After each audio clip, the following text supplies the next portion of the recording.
how we get people into class. We just send them emails and they go, for Christ's sakes, just take the class. He won't send as many emails. And he'll be on Messenger all the time. Coming right now, ladies and gentlemen, is a man who I sent 4,332 emails. And he said, I'm either going to karate chop you in the neck or I'm going to take your class. Thank goodness he decided to take the class. Let's have a warm welcome, please, for Greg Moody. Thanks, Tony. Well, hey, I'm originally from Phoenix, and a lot of people think I'm actually from New York because I talk so fast. And I do a lot of work doing seminars down south, so in order to be helpful to people there I'm talking to, I slow down. And last time I was there, I slowed down.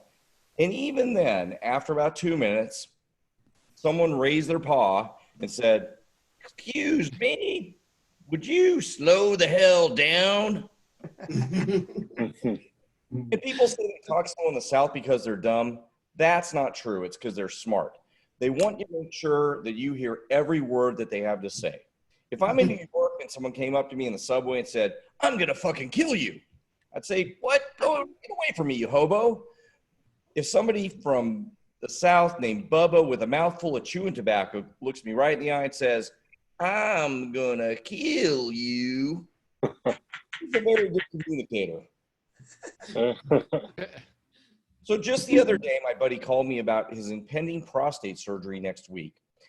Now I'm so old that my peers are having their genitals operated on.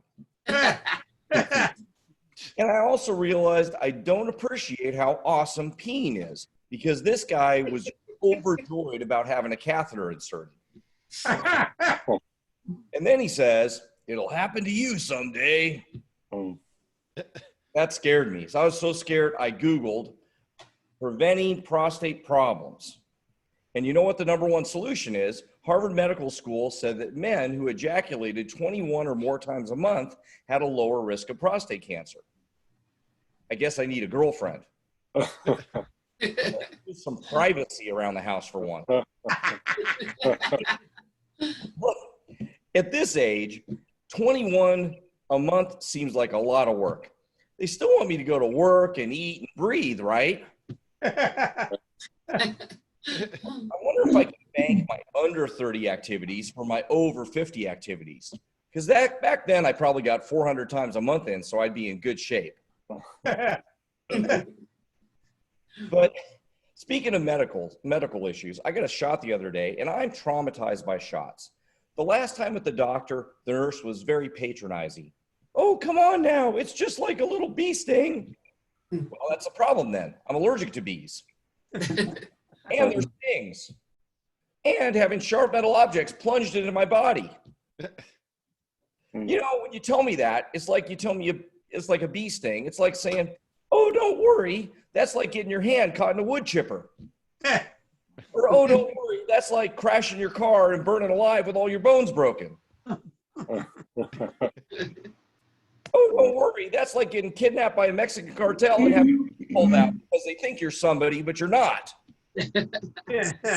After you got stung by a bee. I mean, I wouldn't have been so traumatized if the nurse had been making bzz, bzz sounds and laughing when she put the shot in. I figured it out, though. The only reason you get shots is because doctors and nurses like to give them anyway. Why? Because if you need medicine, they have a thing called pills. The only time I want a shot is if I'm going to Arkansas. And then I get a tetanus shot, a malaria shot, a don't catch stupid shot, become a hillbilly shot. The problem is at the doctor, they surprise you. "Mr. Moody, we need to get you a flu shot." So then I tell them I'm afraid of shots. "What are you, a little baby?" "No, I'm not a baby.